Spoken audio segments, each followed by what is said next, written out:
केदार, हाँ बोल ना. कमळीला खूप आधीपासून आपली खरी ओळख माहिती आहे. पण आपण हे लग्न सुद्धा मिश्रांसाठी केलंय हे तिला माहित नाहीये. तिला असंच वाटतंय की आपलं एकमेकांवर खूप प्रेम आहे आणि तिला सगळ्या डिटेल्स कळायला हव्या असं मला वाटत नाही. त्याच्यामुळे तू तिला काही कळू देऊ नकोस. तू इथे का झोपलायस आणि गेस्ट रूम मध्ये झोपायचं ना. नाही ठीक आहे. लागेल तुला नक्की इथे झोप. नाही. हाँ का नाही लागेल. मी जाते. Good night. Good night.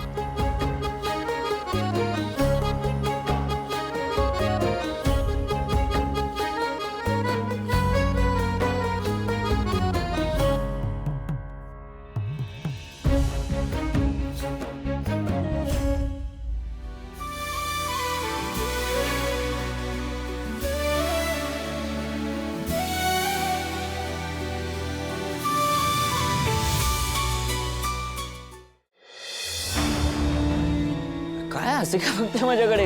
काय नाकाला लागले का माझ्या पांढरं वगैरे? जोकर दिसतोय का मी? हा काय काय झाले का तुम्हाला? जोकर नाही, चीटर आहेस तू. चीटिंग केलीस तू आपल्या टीम बरोबर. चीटिंग? काय बोलतेस तू? काय कळते का? त्या तारिणीला पाठिंबा का दिलास तू? पाठिंबा मी आणि त्या तारिणीला? काय मम्मा, कुठला विषय कुठे नेतेस तू? हो, मग बाहेर काय बोललास त्याची आठवण करून देऊ का तुला? नाही, आजकाल बघतेय मी त्या तारिणीचा एकही शब्द खाली पडू देत नाहीस तू सुद्धा. काय झालंय? खरं कारण काय आहे? खरं कारण म्हणजे मी काय खोटं बोलतोय का? अरे मम्मा, काय एवढ्याशा विषयाचा का पाऊ करतोय आपण? मला कळत नाहीये. 2 दिवसाचा प्रश्न आहे, राहील आणि जाईल, त्यात एवढं काय आहे?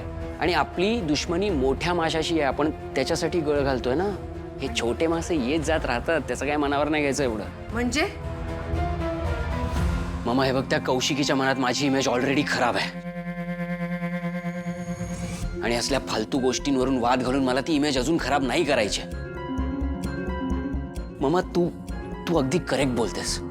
आपण त्या तारिणीला एवढ्या उंचावर नेऊ आणि ज्या दिवशी ती तिथनं पडेल ना, त्या दिवशी परत उभे नाही राहणार. सो मी जे काय करतोय आपल्या बाजूने करतोय, आपल्यासाठी करतोय. Relax, chill. युवी ऐक ना, तू निशी मी तुला नेहमी काय म्हणतो? मूर्ख, बावळ, टक्कल शून्य. Beauty with brain. एक्झॅक्टली. त्याला थोडा आराम दे आणि ब्युटीकडे फोकस कर, म्हणजे कसं ब्युटिफुल दिसशील. तू माझ्याशी खोटं बोलतोयस हे मला व्यवस्थित कळतंय युवराज. आई आहे मी तुझी. मुलाच्या मनातलं आईपासून फार वेळ लपून राहत नाही. हे तुझं जे काही चाललंय ते मी लवकरात लवकर शोधून काढेनच. रेखा, त्यातली काही भांडी ना माझ्या माहेरची आहेत. तुला जो काही राग काढायचा आहे ना तो तुझ्या गळ्यातून बाहेर काढ. माझ्या भांड्यांवर नाही काढायचा. त्याने काय होणार आहे? तुमच्याशी बोलायचं म्हणजे ना. अगं बाई, हो का? हो, नाही बोल बोल, काय बोलायचं असेल ते. नाहीतर झोप यायची नाही तुला. काय खबर आणली तुझ्या खबरींनी? तुमची लाडकी नात स्वतः खांडेकरांच्या घरात घुसून बसली ते बसली आहे. आता मैत्रिणीला घेऊन गेली राहायला. कुठली मैत्रीण? कोणती कमळी का कोण? अगं बाई, ही तर चांगली मुलगी आहे. ती चांगली असो किंवा वाईट असो, पण असं स्वतःच्या सासरी मैत्रिणीला राहायला घेऊन जाणं शोभतं का तिला? नाही, तिला नाही नावं ठेवणार. खांडेकर आपल्या संस्कारांना बोट ठेवतील. हो का? पण मी म्हणते काय बिघडलं त्यात? आता त्या घरची सून आहे ना ती, म्हणजे तिचा सुद्धा हक्क आहे ना त्या घरावर. हो ना? मग त्याच हक्काने मी सुद्धा गेले असते ना निशीच्या घरी राहायला 4 दिवस चांगले. पण गेले का? तुला बोलवलं का? म्हणून पोटात दुखतंय होय. जावई आणि लेक पाहुणचाराला बोलवत नाहीत म्हणून. घसरलात ना? माझ्या निशीबद्दल आणि युवराजरावांबद्दल जराही चांगलं बोलता येत नाही ना तुम्हाला? जावे बापूंनी परवानगी दिली ना म्हणून त्या कमळीला घरात घेतलंय खांडेकरांनी. अगं कसं शक्य आहे? इतकं चांगलं वागणं शोभतं का जावई बापू ना?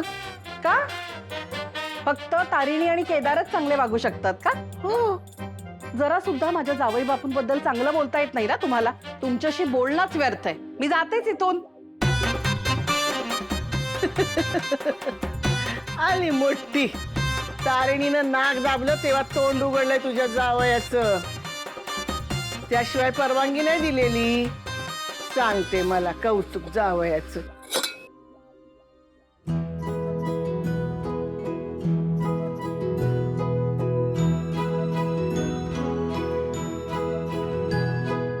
झोपली नाहीस अजून?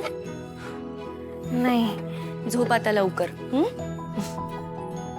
तारीण ताई, तू आणि केदार दादा अजून मित्र आहेस ना? हो अगं, कसलं भारी.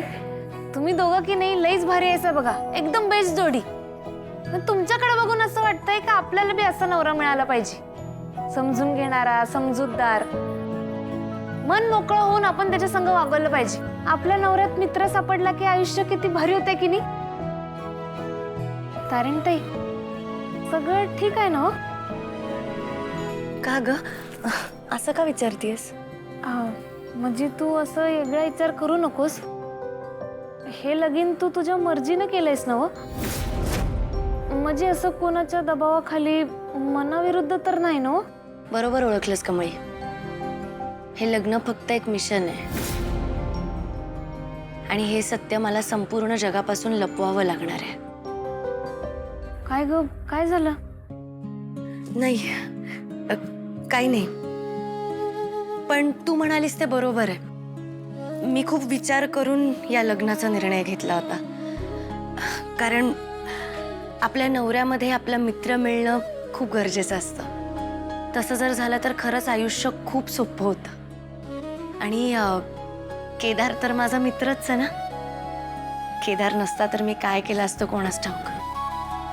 तो आहे म्हणून मी सगळ्या जबाबदाऱ्या व्यवस्थित पार पाडू शकते. खरंच खूप सांभाळून घेतो तो मला. खूप चांगला जोडीदार मिळालाय मला. तेच म्हणलं, केदार दादा एवढं डॅशिंग, एवढं भारी आहे, त्याला कुठली पोरगी हो म्हणणार नाही असं होऊच शकत नाही. खरंच लईच नशीबवान आहेस बघ तू. बघ की, आपल्या आयुष्यात आपला जोडीदार चांगला असला की नाही, मग एक एक दिवस कसा पुढे निघून जातोय कळतच नाही. अगं, काल परवा तुमचं लगीन झालंय आणि आता 1 महिना बी झाला, कळलंच नाही. आता पुढच्या महिन्यात वटपौर्णिमा, मग श्रावण, मग पहिलं सगळं सणवार सुरू होणार. अगं, कसली भारी मज्जा आहे तुमची. बस तुला सांगतो, आमच्या गावाकडे की नाही असं नवीन लग्न झालेलं असेल की नाही, त्यांची लई मजा असते बघ.